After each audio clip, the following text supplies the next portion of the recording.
केंद्र सरकार विरोधात आज कामगारांनी देशव्यापी संप पुकारलाय। नाशिकच्या कामगार कर्मचारी संघटना संयुक्त कृती समितीच्या माध्यमातून मोर्चा काढण्यात आला।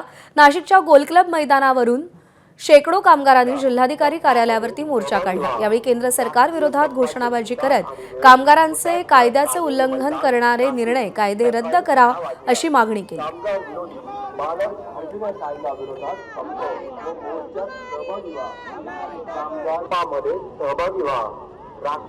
देशव्यापी कामगारांचा आज मोर्चा निघालेला आहे। नाशिकमध्ये देखील नाशिकच्या गोल क्लब मैदानावरून या मोर्चाला सुरुवात झालेली आहे। जिल्हाधिकारी कार्यालयापर्यंत हा मोर्चा या मार्गस्थ होतो आहे। आपण जर बघितलं तर नाशिक जिल्ह्यातील शेकडो कामगार या मोर्चामध्ये सहभागी झालेले आहे। खरं तर केंद्र सरकारच्या निर्णयांच्या विरोधात हा मोर्चा काढण्यात आलेला आहे। आपण जर बघितलं तर केंद्र सरकारच्या विरोधात या ठिकाणी घोषणाबाजी केली जाते। कामगारांचे हक्क जे आहेत ते हिरावून घेण्याचा प्रयत्न केंद्र सरकार करत आहे असा आरोप जो आहे तो या कामगार संघटनेच्या नेत्यांकडून केला जातोय। माझ्यासोबत काही कामगार नेते आहेत। काय नेमक्या आपल्या मागण्या आहे? आज संपूर्ण देशामध्ये 12 फेब्रुवारी रोजी देशव्यापी संप पुकारलेल्या देशातल्या केंद्रीय कामगार संघटना सर्व या संपात सहभागी आहेत।